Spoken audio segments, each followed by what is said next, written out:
পকেটে টাকা না থাকলে বোঝা যায় দুনিয়াটা কত কঠিন।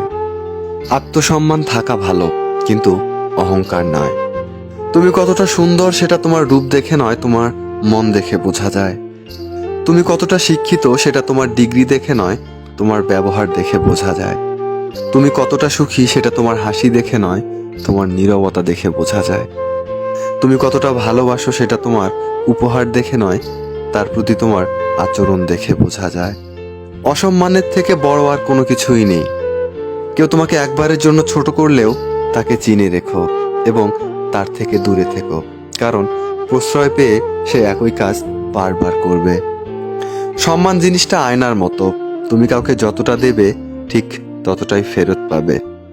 বিবেক হচ্ছে পৃথিবীর সবচেয়ে বড় আদালত। সব সময় কারোর দোষ খুঁজে বেরিও না, পারলে তাকে সমাধানের পথ দেখিয়ে দাও। ক্ষমা তাকেই করো যে ভুল করেছে, কিন্তু ক্ষমা তাকে করো না যে তোমার সাথে বেইমানি করেছে। কারোর উপর নির্ভরশীল হয়ে থেকো না।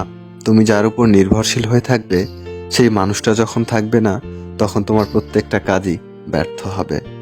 তুমি জীবনে সেই মানুষটার জন্য কান্না করো না যে তোমাকে কষ্ট দিয়ে অন্য মানুষের সাথে আনন্দে আছে। যে তোমাকে যতটা সম্মান দেবে, তুমি তাকে ততটাই সম্মান দিও। তার অধিক বেশি সম্মান দেওয়ার চেষ্টা করো না, কারণ এই যুগের মানুষগুলো সম্মানের চেয়ে বেশি স্বার্থের জন্য চলে। স্বার্থ ফুরিয়ে গেলে সম্মান দেওয়াটাকেও ভুলে যাবে। যে আপনাকে অপশনাল মনে করে তাকে কখনো পার্সোনাল ভাববেন না। যে আপনাকে 2 পয়সার গুরুত্ব দেয় না, তাকে আপনি 1 পয়সারও গুরুত্ব দেবেন না।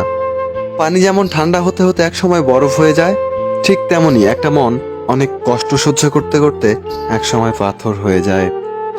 যেদিন দেখবে রাগ অভিমান করা ছেড়ে দিয়েছি, সেদিন বুঝবে ভালোবাসাটাও আর নেই। কারোর সাথে কথা বলার মাধ্যমে নিজের ভালো লাগা ক্রিয়েট করবেন না, এটা খুব বাজে রকমের একটা খারাপ লাগার কারণ। তাই কারোর সাথে কথা বলার এমন অভ্যাস করবেন না যাতে সে মানুষটা কথা বলা বন্ধ করে দিলে আপনার শ্বাসকষ্ট হয়। পাওয়ার পর যদি মর্যাদা দিতে না পারো, তাহলে হারানোর পরে কেঁদো না। ভুল করতে সময় লাগে না, কিন্তু ভুল শোধরাতে অনেক সময় লাগে। কখনো কখনো সারা জীবনও কম পড়ে যায়। যদি তুমি সুখী জীবন চাও, তাহলে এটাকে কোনো লক্ষ্যের সাথে বেঁধে ফেলো, কোনো মানুষের সাথে অথবা কোনো বস্তুর সাথে নয়। আমি কখনোই কারোর কাছে কিছু পাওয়ার প্রত্যাশা করি না, কারণ কারোর কাছে কিছু পাওয়ার প্রত্যাশা করাটা সব সময় দুঃখের কারণ হয়। আজ যারা ফিরিয়ে দিচ্ছে, কাল তারাই কাছে পাওয়ার জন্য মরিয়া হয়ে উঠবে। তাকে কখনো ব্যস্ততা দেখিও না যে তোমার সাথে কথা বলার জন্য দিনরাত অপেক্ষা করে।